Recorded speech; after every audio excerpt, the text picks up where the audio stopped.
ვისაუბრებთ წმინდა მიქაელ მთავარანგელოზის სახელობის ტაძართან არსებული საქველმოქმედო ორგანიზაცია თხილის გულის შესახებ, სადაც უამრავ ბენეფიციარს ყოველდღიურად ცხელი სადილით უმასპინძლებიან და თემაზე სასაუბროდ შემოგვიერთდა საქველმოქმედო ორგანიზაცია თხილის გულის წარმომადგენელი ქალბატონი ელენე ფანჯიკიძე. დილომშვიდობის ქალბატონი ელენე, მადლობას მოგახსენებთ მოგზაურობისთვის.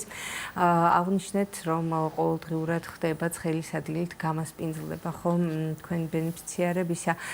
სანამ დავკონკრეტდებით ამ თუ იმ საკითხის შესახებ, ვისაუბროთ ასევე მნიშვნელობაზე, თუ რამდენად მნიშვნელოვანია ამ ორგანიზაციის არსებობა და მისი მთავარი მიზანი რა არის. პირველ რიგში ძალიან დიდი მადლობა მოწვევისთვის. თხილის გული უკვე 15 წელია უპოვარ ადამიანებს უზრუნველყოფს ცხელი სადილით ყოველდღიურად. ისინი არიან ხანდაზმულები, მარტოხელა და მრავალშვილიანი დედები, შეზღუდული შეძლებლობის მქონე პირები და ზოგადად ძალიან მნიშვნელოვანი არის ასეთი საქველმოქმედო ორგანიზაციების არსებობა, რომ თუ რამე ხარვეზი არსებობს, ამ ხარვეზის ამოვსებაში საქველმოქმედო ორგანიზაციები ერთ-ერთ მნიშვნელოვან როლს ასრულებენ. ჩვენი მთავარი ამოცანა არის არა ის, რომ ადამიანებს უბრალოდ ცხელი სადილით გაუმასპინძლდეთ. ჩვენთვის მნიშვნელოვანია, რომ ეს სადილი იყოს ძალიან ღირსეული და ჩვენ ამ ადამიანებს ვეხმარებით რესოციალიზაციაშიც. უმეგობრდებიან ერთმანეთს, და პრეცედენტი ოჯახების შექმნისაც. კი. და ეს არის ძალიან მნიშვნელოვანი, რომ მათ მივაწოდოთ ისეთი სადილი, როგორიცაც მაგალითად ჩვენს ოჯახის წევრებს უმზადებთ. 15 წლის განმავლობაში საკმაოდ ბევრ პრობლემას წავაწყდით და ბოლო 2 წელია რაც გამოვჩდით სოციალურ ქსელებში.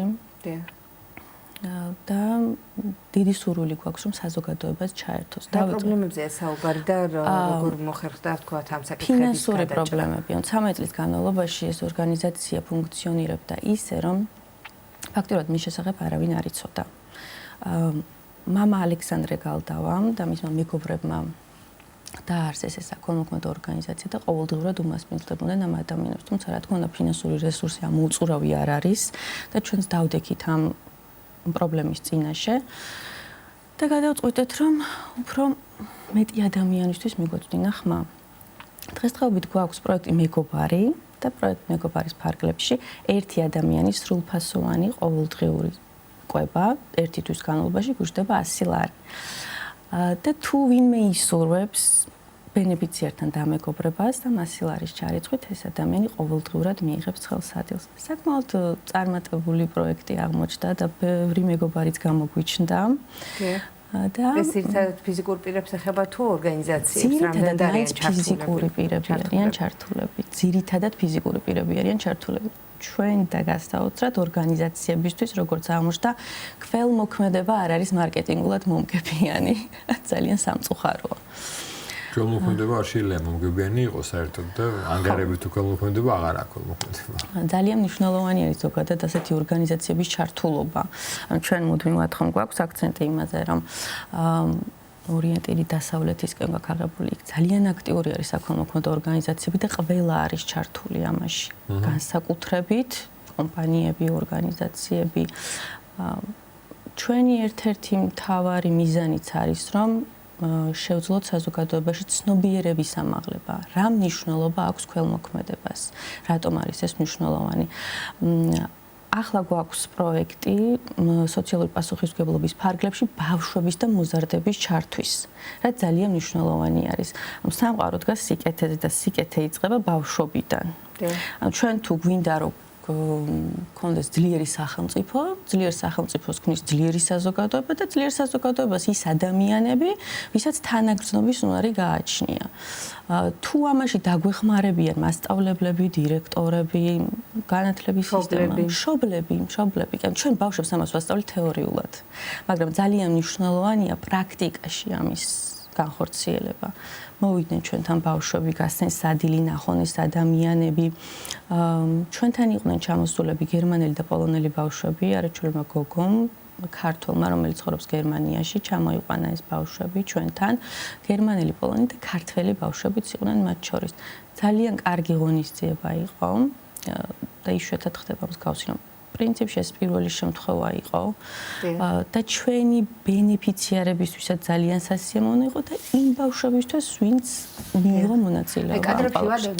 ეს არიან ეს ბავშვები. ძალიან საინტერესო იქნება რომ გითხრათ შეიძლება მშობლების საინტერესდნენ, ვინც ახლა გვიყურებს ყოველ შემთხვევაში ან თავად მოზარდები, როგორი არის მათი ჩართულობა და რა ევალებათ, ასე ვთქვათ, რა უნდა განახორციელონ რა ქმედებები. არც ფულად დახმარებას, არც პროდუქტით დახმარებას, მხოლოდ მოვიდნენ აი რითიც მათ აქვთ სურვილი რომ დაგვეხმაროთ სადილის გაცემაში, მოხმარებაში, ბენეფიციარებთან გასაუბრებაში, ბევრი ხანდაზმული არის, ბევრი ბავშვია, ძალიან სიამოვნებთ, ადამიანური ყურადღებას სიამოვნებთ ამ ადამიანებს. მოვიდნენ და დასაქმებდნენ. თავარია სურვილი გამოხატა. თავარია სურვილი გამოთქვა. წეღარაც აღიჩინეთ, რომ აი დაუშვათ შეუძლია ნებისმიერ ადამიანს, ასე ვთქვათ, ერთ-ერთ მათგანზე აიღოს მწვრთნელობა და ეცოდინება, რომ აი მის შერეცული არც თუ ისე დიდი თანხით დაპურდება. ეს როგორ ხდება, როგორ შეიძლება დაუშვათ სურვილის შემთხვევაში განახორციელოს ქმედებაში? შეუძლია დაგვიკავშირდნა პირველ რიგში სოციალურ ქსელებში ყველგან არის ჩვენი ნომერი, ყველაფერი მითითებული. მათთვის სასურველ რიცხვში რიცხავენ ამ თანხას. ზოგს უნდა რომ მაგალითად იცოდეს კონკრეტულად ვისთვის აკეთებს ამას. შეუძლიათ აირჩიონ ამ 4 კატეგორიიდან ერთი ადამიანი, ჩვენ მას ვეუბნებით სახელს და ის ამ ადამიანის სახელზე რიცხავს ამ თანხას. ჩვენთვის ძალიან მნიშვნელოვანი არის სტაბილურობა. რომ ვიცოდეთ ამ ადამიანს გარანტირებულად ექნება სადილი იმ ერთი თვის განმავლობაში. პასუხისმგებლობას იღებს კონკრეტული ადამიანი. ეთით როგორ არის? პასუხისმგებლობა ზოგადად ადამიანებს აშინებთ და ანუ პასუხისმგებლობას თუ ვიღაც ვეღარ შეძლებს. აი ხო, თავშეთ დაიწყო და რაღაც შემთხვევა და ვეღარ ახერხებს. უნდა გითხრას რომ ამას ვეღარ ახერხებს. გადაებარება სხვა. და ჩვენ ამ ადამიანს კვლავ მომლოდინეთა სიაში ჩავსვავთ. ეს როგორ ხდება? ყოველთვიურად რიცხავს თუ ერთიანად თუ ყოველთვიურად რიცხავს მისთვის სასურველ რიცხვში 100 ლარს.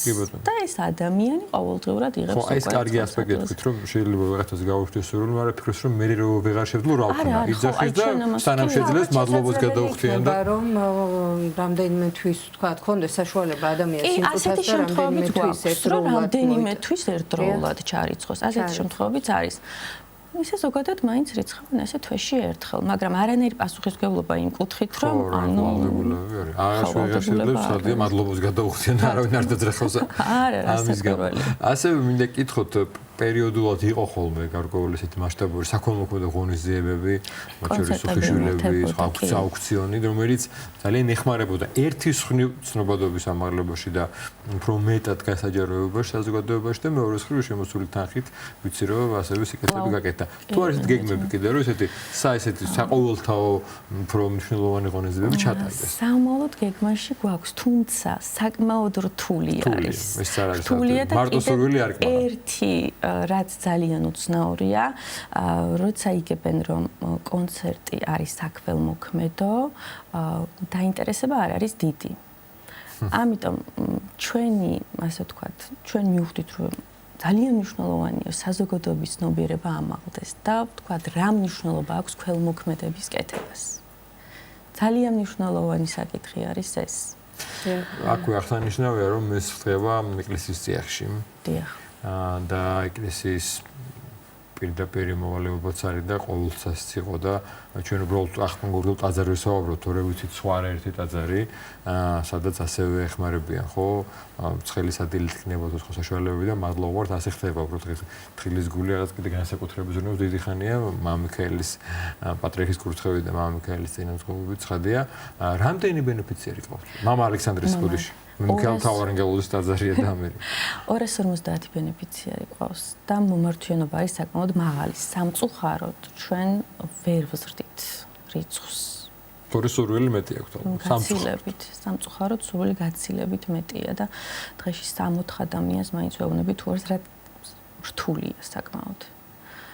ხო და ეს უარის თქმა არ გამოვიდეს, ამისთვის ამიშნელოვანია საზოგადოების თანატოლობა. როგორ ვცდილობთ ელინე რომ გაიზარდოს საზოგადოებაში, თქვათ, ამ კუთხით ამაღლდეს ეს ცნობიერება, წესით არ უნდა გვჭირდებოდეს ამაზე საუბარი, ხომ, რომ თუ რამდენად მნიშვნელოვანი არის ადამიანის დახმარება, ადამიანის გვერდში დგომა, თანაგრძნობა, ეს ემპათიის გამოვლენა, ჩვენი სარწმუნოებაც ხო ყველა ყოველ დღე ამაზე ვსაუბრობთ ჩვენ მოძღვრებთან ერთად, თუ რამდენად მნიშვნელოვანია თავად საკუთრივ შენთვის, როგორც პიროვნებისთვის და შემდგომ უკვე იმ ადამიანისთვის, ვის მიმართაც ამ ყველაფერს ახორციელებ, ხო? რატომ უნდა იყოს საჭირო ერთია და მეორე ის, როგორც ვცდილობთ რასახის კამპანიებით, რომ უფრო მეტი ინფორმაცია მიიტანოთ მაყურებლამდე, მსმენელამდე, იმ ადამიანებამდე, ვინც თქვათ არ იცის ამ ყველაფრის შესახებ. შეიძლება სურვილი ჰქონდეს, მაგრამ არ იცის, რომ არსებობს თქვათ ასეთი ორგანიზაცია, ვინც ახორციელებს ასეთ საქველმოქმედო ქმედებებს, ხომ? როგორ უნდა ჩაერთოს რანაირად? როგორ ახერხებთ ამ ყველაფერს? სწორედ ამიტომ დავიწყეთ აქტივობა სოციალურ ქსელებში და ეს არის ერთადერთი საშუალება, რითიც ჩვენ გვაქვს კომუნიკაცია საზოგადოებასთან. ძირითადად ვცდილობთ ხოლმე, რომ ჩავწეროთ მოკლე ვიდეოები, პატარა ვიდეოები, გავაშუქოთ თუ რა ხდება ჩვენთან. ჩვენი მთავარი ამოცანა არის, რომ ორგანიზაციის საქმიანობა იყოს ძალიან გამჭვირვალე, ყველა შეეძლოს მოსვლა და ნახოს, რა კეთდება. ასევე ვცდილობთ, რომ ჩავრთოთ ბავშვები. ჩავრთოთ, აი თუნდაც ეს კამპანია მეგობარი, რაც გვაქვს წამოწყებული, მათთან ერთად ავამავლოთ ეს ცნობიერება. რთული არ არის მარტივ ისედაც სტრესულ გარემოში ვცხოვრობთ. ადამიანებს ჩვენი პრობლემები რომ გვაქვს, მე ვცდილობთ რაღაცნაირად, რომ აი ის პრობლემა რაც ხვას აქვს, ავისხლიდოთ, ასე ვთქვათ, გონებით. და ვცდილობთ მაქსიმალურად მხოლოდ სოციალური ქსელების საშუალებით. სხვა საშუალებით ჩვენ არ გვაქვს სამწუხაროდ. წარმატებებს გისურვებთ, ელენე და დარწმუნებული ვარ, რომ უფრო და უფრო მეტი ადამიანი გამოჩნდება მსურველი იმისა, რომ ამ არაჩვეულებრივ ღონისძიებაში, რომელსაც ქველმოქმედება ჰქვია, რომ ჩაერთონ და გამიხარდებოდა თუ ნაკლები ბენეფიციარი იქნებოდა ჩვენ ქვეყანაში. ძალიან დიდი მადლობა მოწვევისთვის. შეგახსენებთ, სტუდიის სტუმარი გახდათ საქველმოქმედო ორგანიზაცია თხილის გულის წარმომადგენელი ელენე ფანჯიკიძე.